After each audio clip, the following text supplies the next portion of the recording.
Halo Filmers, jumpa lagi dengan saya Bang P tanpa M. Jangan pakai M ya, apalagi di depan. Kali ini kita akan bahas film dari luar angkasa masuk ke dalam, yang dari dalam dikeluarkan ataupun keluar di dalam.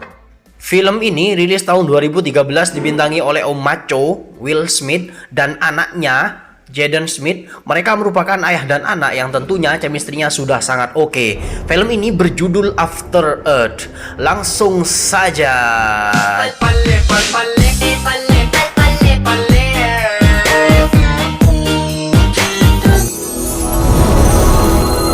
Cerita dimulai dari kondisi bumi yang hancur, gempa di mana-mana, banjir pun datang silih berganti. Manusia harus pindah ke planet lain supaya tidak sampai punah. Misi migrasi ini dipimpin oleh prajurit militer yang dikenal sebagai Rangers. Mereka semua menuju planet Nova, planet yang bisa ditempati oleh manusia.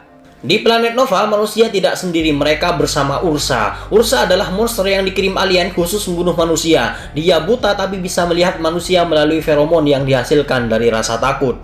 Maka, sekali lagi manusia terancam punah. Untuk mengatasi ancaman dari kepunahan, maka dibentuk Rangers, prajurit dengan komandan tertinggi mereka yang bernama Severus. Dia merupakan ghost pertama yang diyakini sebagai jiwa yang bebas dari ketakutan. Jika manusia sudah mencapai pada tahap ini, maka monster Ursa tidak bisa melihatnya.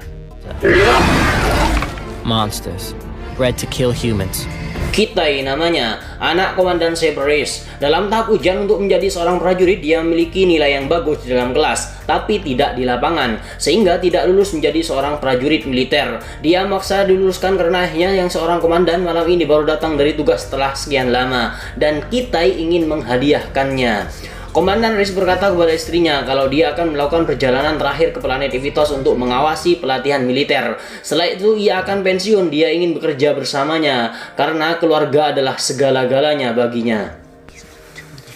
Istrinya berkata kalau anaknya itu perasa setelah kematian Senshi. Senshi ini adalah kakak dari Kitai yang mati terbunuh oleh Ursa. Kitai menyalahkan dirinya karena dia melihat kematian Senshi di depan matanya waktu itu ia masih kecil.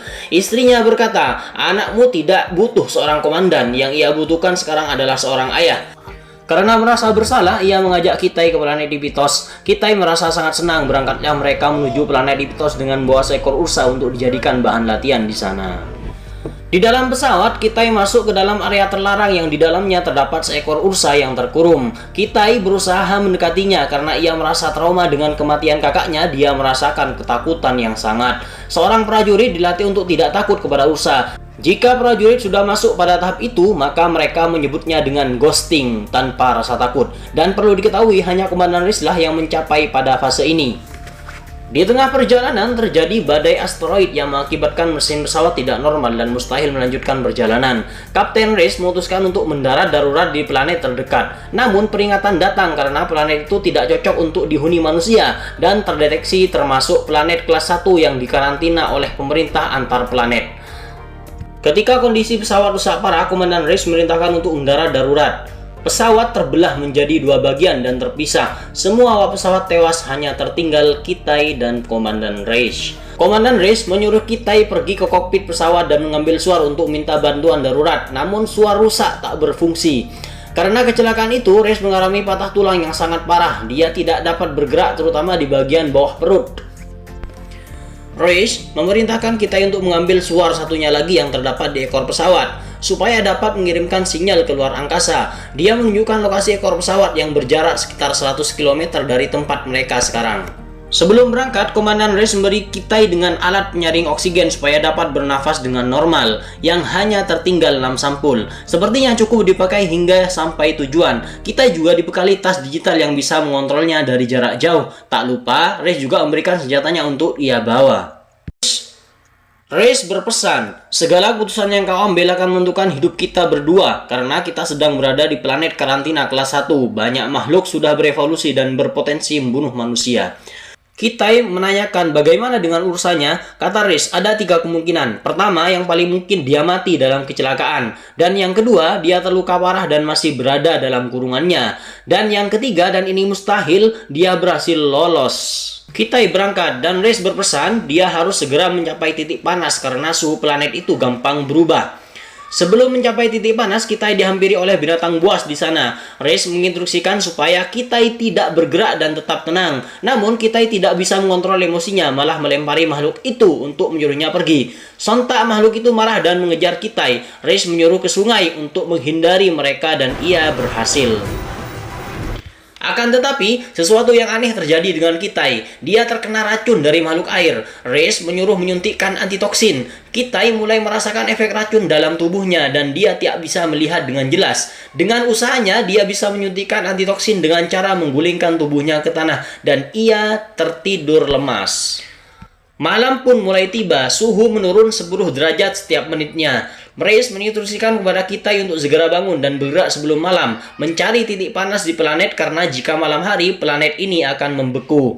Setelah ia tersadar dari efek tidurnya karena efek obat antitoksin, dia mulai melanjutkan perjalanan untuk mencari titik panas pertama di planet itu. Akhirnya dia bisa menggapainya. Reis menyuruh Kitai memakai ampul berikutnya supaya pernafasannya kembali normal. Reis menyuruh mengecek perlengkapan Kitai. Sesuatu yang buruk terjadi. Ampul yang awalnya 5 tersisa 3 akibat dari benturan. Ketika dikejar makhluk buas tadi, Reis menyuruh menghitung sisanya. Kitai berkata tersisa 4. Karena melihat keanehan dengan detak jantung Kitai, Reis menyuruh mengulangi. Tapi Kitai berbohong dan mengatakan tersisa 4 ampul.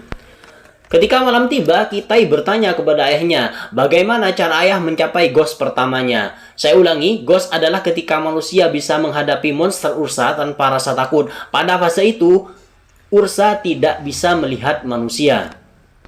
Reis berkata kepada Kitai, sebenarnya ketakutan itu tidak nyata, maka hilangkanlah dari pikiranmu. Pagi pun tiba. Air terjun adalah titik tengah antara badan pesawat dan ekor pesawat. Kitai harus mencapainya dengan segera. Namun di perjalanan dia menemui bangkai hewan bekas gigitan binatang buas. Reis mencoba menganalisis apakah itu perbuatan monster Ursa atau bukan. Setelah dipindai, alhasil cocok. Itu perbuatan monster Ursa.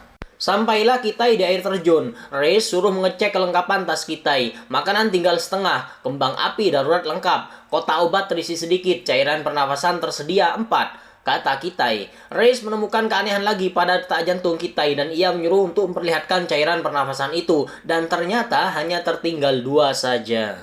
Reis menyuruh membatalkan misi, menyuruhnya kembali ke pesawat, tapi Kitai memaksa untuk tidak membatalkan misi. Dia yakin bisa menggapai ekor pesawat sebelum persediaan oksigen habis.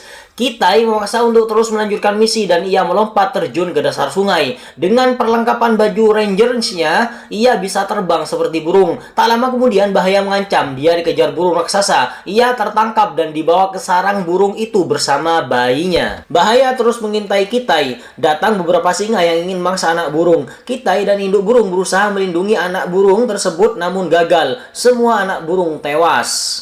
Kitai melanjutkan perjalanan untuk menghindari malam yang beku. Dia mencari titik panas di dalam gua. Ketika di dalam gua, dia membuat peta menuju ke ekor pesawat karena dia telah kehilangan kontak dengan ayahnya. Ketika keluar dari gua, dia diikuti oleh elang raksasa yang menangkapnya. Hingga malam pun tiba, dia nampak akan mati kedinginan, tapi burung raksasa itu datang dan membuat sarang dari daunan. Dia mengorbankan hidupnya untuk menolong Kitai supaya tetap hidup. Oksigen sudah mulai habis. Akhirnya dia menemukan ekor pesawat dan cepat menggunakan oksigen supaya dapat bernafas normal lagi. Kitai mengitari ekor pesawat mencari monster Ursa tapi tidak menemukannya. Yang tersisa hanya sangkarnya saja. Dengan cepat Kitai mencari suar itu. Dia mencoba untuk mengaktifkan suarnya tapi terkendala dengan lapisan ion dan atmosfer yang buruk. Dia tidak menyadarinya dan mulai frustasi.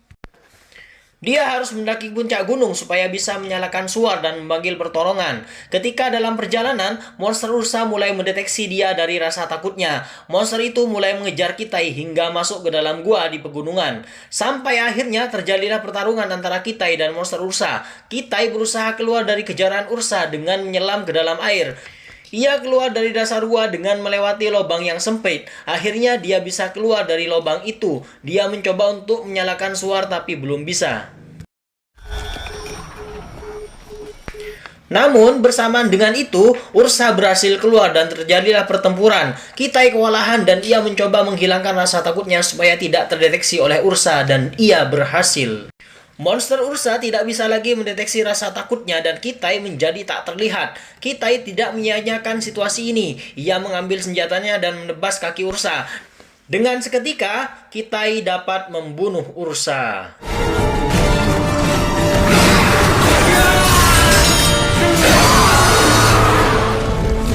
Kitai mengirim sinyal keluar angkasa dan bala bantuan langsung datang. Akhirnya mereka berdua selamat. Nampak Komandan Reis bangga kepada anaknya yang bisa melalui semuanya dengan perjuangan yang gigih dan ia berhasil. The end. Ending yang membahagiakan. Jika teman-teman suka dengan video ini, silakan like, komen, dan subscribe. Jika ada masukan, kritikan, silakan langsung di komentar. Terima kasih banyak. See you.